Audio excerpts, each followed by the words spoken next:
I don't remember much. I remember that I was dead though. That I do remember. My memories of it were fuzzy. There was a car and something went wrong. I think with my brakes. And then I was there, and a doctor was preening over me, looking down at me with the cold detachment of a child observing a dying insect. He had glasses on so thick and reflective in the light that you couldn't really see his face. "Miss Smith?" he inquired, and his voice was thick and nasally. "Can you hear me?" I shook my head, as if trying to shake out the cobwebs which suddenly fettered my cognition. What's going on?" "Miss Smith, what I'm about to tell you may be slightly jarring, but I'm afraid it's necessary for me to tell you. You died, Miss Smith." I stared at him for a moment, not understanding, wondering if I had sustained some form of brain damage. "Died?" "Well, yes. You were at least temporarily dead." I kept right on staring. Things began to slowly fall into place. "You mean like clinically dead? For a few seconds or whatever?" "No." Glasses looked as if he were holding back a deep irritation, like I was deliberately remaining in denial about some minor inconvenient fact. "You perished in a car crash, and were dead for several days." "So what is this? Is this heaven or hell? Or..." No, Miss Smith. You're back now. We restored you to a state of life. You see, it's quite possible you've been, murdered." He spoke with a rehearsed sort of embarrassment which came across as insincere, even through my haze of shock. I was lying on a cold table. There were bright lights above the man with glasses. He was looking down at me with a sheepish grin, as my tongue, now feeling as limp as cotton, nearly flopped out of my mouth. Perhaps mistaking my silence for me conjuring my brains, Glasses offered. "I know, given the nature of your injuries, that memories might come back slowly. But anything you can remember, even little details that didn't seem important at the time, will be extremely helpful." I wanted to get out of there. I wanted to bolt off that cold metal table I was lying on. I tried to move my right arm, but I was sluggish and uncoordinated. And perhaps seeing my intention, Glasses gently, but now without force, placed a hand on my wrist and pushed my arm back into place. "Anything you can remember, Miss Smith. If I wanted to get out of here, it would be on his terms. That much was clear." I sucked in a breath which tasted like formaldehyde on its way to my lungs. I was in a car. Something wasn't working. I think the brakes. "Yes. Somebody cut your brakes, Miss Smith. Very good." The man missed his true calling as an instructor for mentally handicapped toddlers. He certainly had the condescending voice for it. "Now, we believe somebody cut your brakes. Do you know of anybody who might want to do that to you?" "I don't remember anything else. No, I didn't have any enemies. Look, what's going to happen to me? Can I move? Is this going to wear off?" "Whatever happens in death, it certainly doesn't have a noticeable effect on the efficiency of the adrenaline glands." "Calm down now, Miss Smith. Calm down.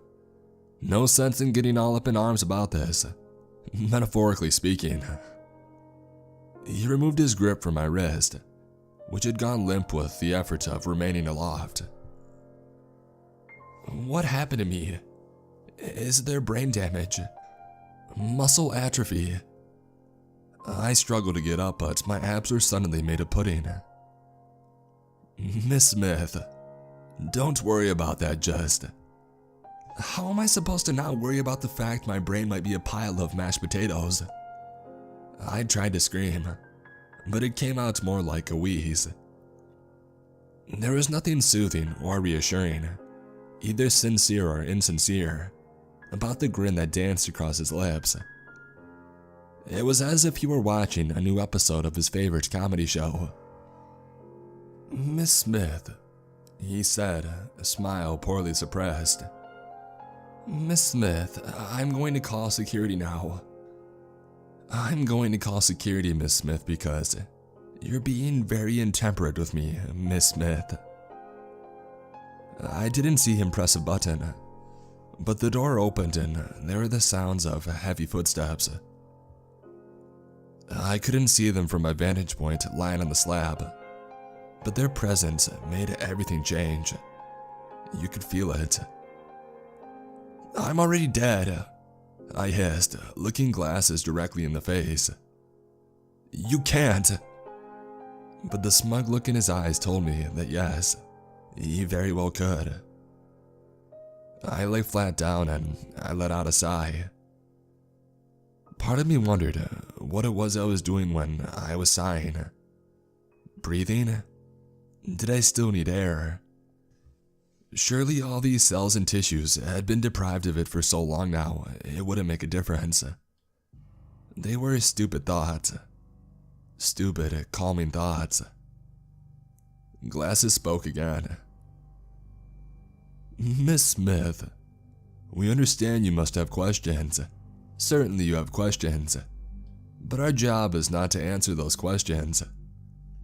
When we're done, you'll be put in touch with people who can answer those for you. Right now, we just need to find out who did this to you, so they won't do it again. But if they do it again, you can always just bring me back, I offered, smiling a little at my jest. Glasses smiled back, but it was more of a smirk. It was an expression which didn't suit him. That's not how it works, Miss Smith. I had stopped asking questions about his work long ago. Anything I asked must have seemed silly to him. No point in pushing it further. I don't remember anybody killing me. I still don't. I told you something was wrong with the brakes. Why don't you dust them for prints or something? Glasses seemed to be tiring of this activity. He motioned to someone out of my view, who stepped forward, exposing only their hand holding a folder. Glasses flipped this open and continued to leer down at me. Could it possibly have been? He removed a glossy photo from the folder with a superclicious flourish. One of these men. The light reflected off the photograph, and it took me a moment to make out the features. There were two men in the photo. A light-skinned Latino man who was tall and stringy, and Raul. Yes, that was who it was. I felt a slight fear and an almost reflexive aversion to him. He made me uneasy and I didn't know why. And then there was the checkered suit blonde man, Lester. I liked Lester. His face was warm, familiar, comfortable. I got choked up all of a sudden. This seemed to really piss off Glasses. Take your time, he said, though his voice was strained with indignation at his time being wasted with tears. Raul and Lester, I said, fumbling for the words through the sudden onslaught by my emotions. Yes, we know. Do you think it could have been either of them? He restated. I hesitantly pointed at Raul. When I saw the picture, I felt unease, like I was in danger. I still can't remember anything though. Keep trying, he half shouted. Look, can't you just do some brain scan or something? I can't remember anything. I snapped back and it came out as forcefully as I'd meant it to this time. My diaphragm slowly remembering its role. That's not how it works, Miss Smith. Now, you pointed at Raul. He was your ex-husband, you remember, right? I didn't remember. That changed things. It explained the antipathy towards the figure without necessarily indicting him of murder. Most people hardly felt cuddly with their exes. Yeah, I lied. Yes, well, he would have had access to your breaks. The reason I asked is that Raul Castor is dead. Glasses said this with all the emphasis of somebody ruling out bowling as a possible hobby. Dead? Motion returned to my hands in the form of slight trembles. I wasn't sure if it was how mobility returned to the dead, or if this previously anonymous man's passing had moved some dormant part on me. Correct. He was found dead last week, killed with a box cutter. Lester Beaumont had been missing for several days, and it was in this investigation that we discovered signs of foul play in your death. Now, we aren't sure if Raul killed you and Lester avenged you, or if this was all Lester's doing, which is why we had you revitalized. You brought me back to help you clear somebody else's murder. I wanted to be indignant or shocked, but I couldn't be at this point. It felt like the ultimate cosmic joke that I had only just understood as I left the party. No one had thought anything about my death. Maybe no one had even cared. Only my ex-husband's demise had raised any suspicion. I couldn't remember what he did. Maybe he was a lawyer or a CFO. Maybe he was just not me. And also, your death too, Glasses assured me. But the full weight of what he had said was only now sinking in. You could have brought me back the minute that I had died. Why did you wait so long?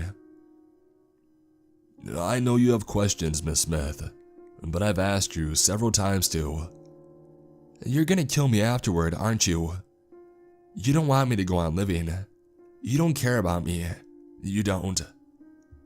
I felt my body involuntarily buck on the table. It wasn't painful, but in that moment, what little control I had was taken from me. I saw out of the corner of my now wide open eye, a black-clad arm recoiling with something metal in its grip. A cattle prod perhaps, or a taser. At any rate, with its removal, I collapsed and I lay still. Miss Smith, Glasses admonished. I know you must be under a lot of stress. I never got to hear what passive-aggressive exhortation to help with the investigation he had planned. At that moment, there came a series of loud beeps. Another pair of footsteps. A voice rough but high with fear and stress called out, Sir, Subject 19 is out. Glasses whirled around and seemed almost on the verge of shouting, Can't you see I'm busy? But whatever Subject 19 was seemed to sufficiently subdue his umbrage.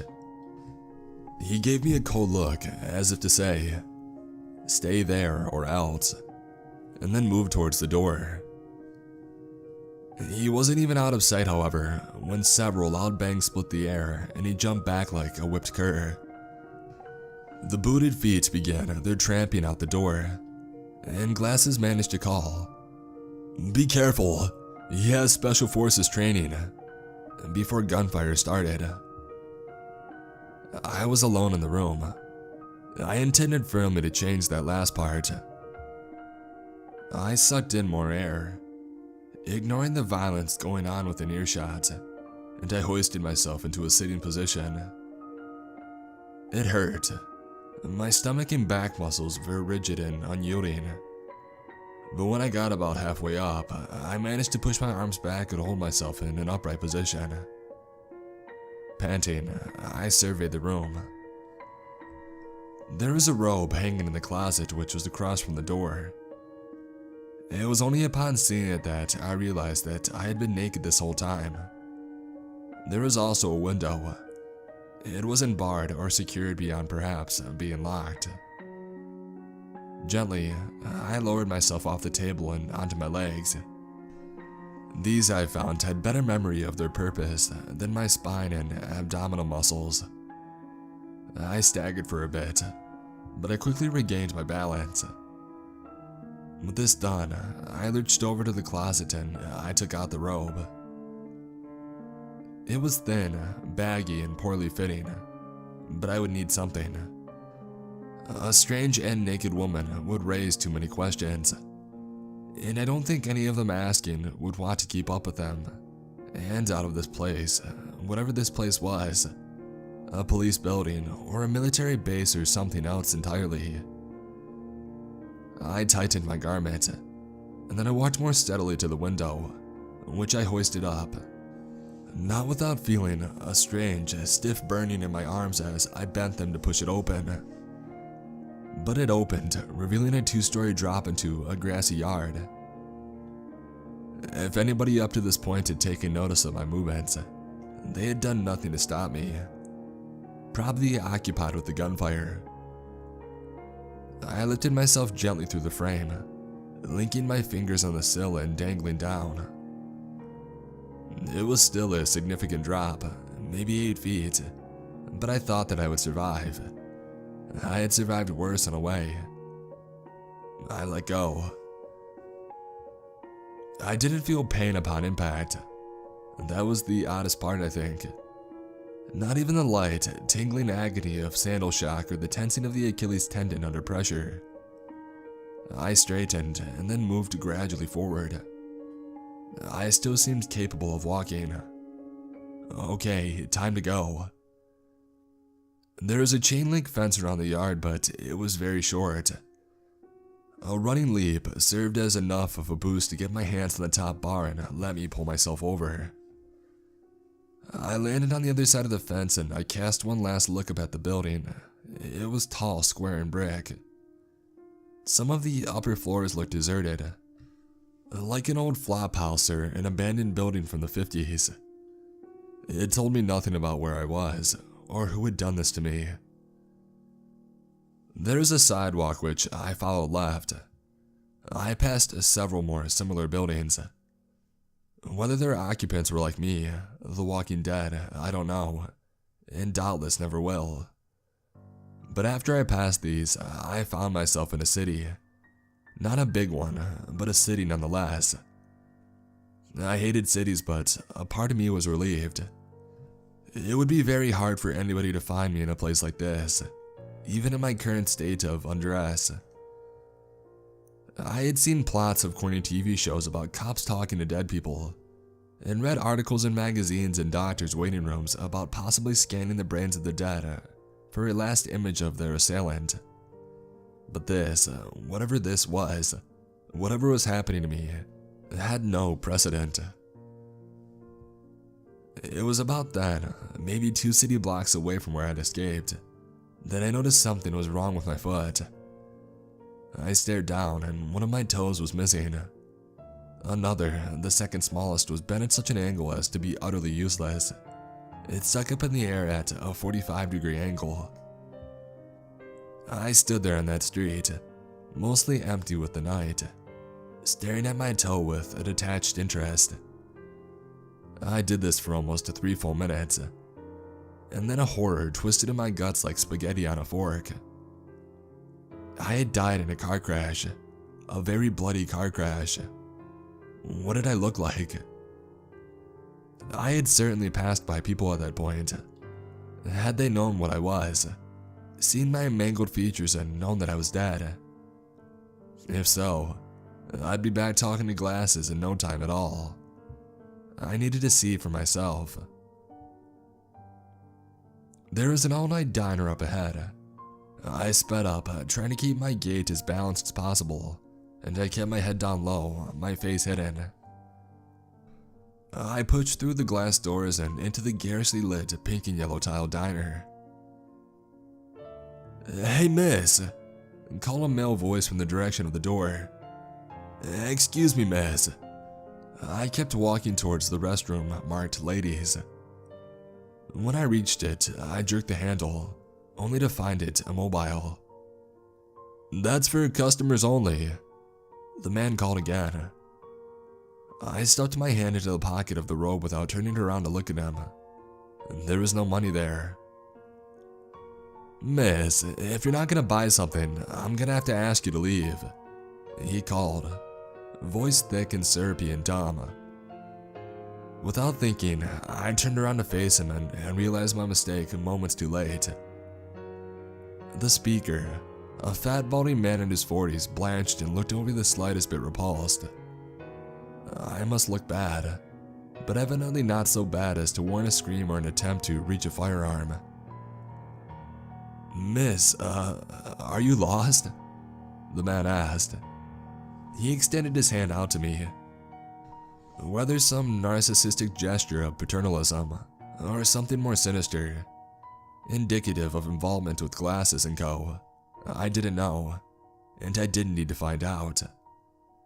I knew vaguely what I looked like, and that was all that I needed. With that, I stormed out of the diner, trying to move quickly without running. I limped as my left leg failed to adequately support me, but there was still no pain. Eerily, no pain. The street seemed filled with people now, or was it my imagination? I had to find some place to lay low. I shot down an alley which looked deserted, and I kept following it, sticking close to the walls. I remembered the sinister look on Glass's face as he had informed me. "You'll be put in touch with people who will answer those questions for you." I also remembered all the security that had been brought in when I tried to do something as innocuous as raising my arm. I didn't know if there was really any people who had the answers, who could tell me how long I had, if I would rot in the hot summer, if I had permanent psychological damage. Part of me thought now that it had never been an option to begin with. I felt tired. I raised a hand to wipe the sweat from my face almost reflexively. There was no sweat, but one of my fingernails came out. I could feel it leaving my flesh, yet there was still no pain. I almost wished there was. There was some type of vacant lot up ahead, a fallen wooden structure with weeds and wild grasses growing up all around it and through it. It was covered in smashed bottles and bricks, but no one was there.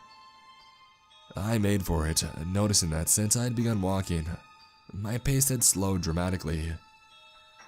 The grass touching my legs felt ticklish, itchy as I passed through it. Strange that something so involuntarily vital as pain had dissipated after death, but the itchiness remained. When I finally reached the gutted wooden structure, I moved inside it and I laid against the rotten wooden wall. It had begun to rain. I could hear the patter of little droplets of the dilapidated roof. I let out a long sigh. I was so tired. The effort of getting out and getting here had seemed like a marathon. I had been awake for less than an hour, and yet all I wanted was sleep. "You're one too, huh?" A raspy voice emanated from somewhere to my left. I turned. I hadn't noticed the figure's presence, so tired and enraptured by my dilemma I was. He was about 6 feet tall, waxy and grayish. There was something markedly off about him. He looked like a thing, an object, not a person. "From the facility," he clarified. "They brought you back too." I hesitated. He took his time to sit down a ways away from me and looked me over dispassionately. He wore a thick, flak jacket. That was what tipped me off. "You're the Special Forces guy," I whispered. "The one they were talking about when I escaped." He chuckled. It sounded like how a monitor lizard would laugh. "Yeah. My name's Brian, by the way. Not that we're gonna be seeing too much of each other. He reached into his pocket and took out a match, which he struck against his thumb and held to his palm before letting it flicker out. "What happened?" I asked. "I told them everything I knew about my mission, like a good soldier. I answered every question they had. Once I had divulged everything, they, like good soldiers, tried to put me back down without question. As you can imagine, I took offense to that." He removed another match from his jacket pocket, lit it, and held it up against his palm. This time he extinguished it by grabbing the lit tip. If it caused him any discomfort, I did not see it. "Was it because you had confidential information?" I asked. "Because of a security risk?" He smiled sadly. "Do you see a whole lot of dead people stumbling around the streets with their heads barely sewed back on, lady?" I didn't say anything. "Would you want to?" It felt like a font of bile was rising up in my throat. "That doctor, those soldiers, they'll be looking." "Don't worry about them," said Brian, a sickly skeletal grin crossing his clammy features. It may have meant to assuage me, but it had the opposite effect. "How long do we have?" I managed. "Not long," he said, shrugging. "You have longer than me, just because I took a few hits getting out. But I can't imagine either of us is exactly built to cope. Your nose is falling off, by the way," he added, as if telling me to zip up my fly. My hand flew gently up my face, and I found that he was right. My nose was slumped and crumpled at a weird angle. "What now?" I asked. He didn't say anything. He stood and lumbered out of the ransacked house, leaving me sitting there, alone. A little chunk of the roof fell a few feet from me.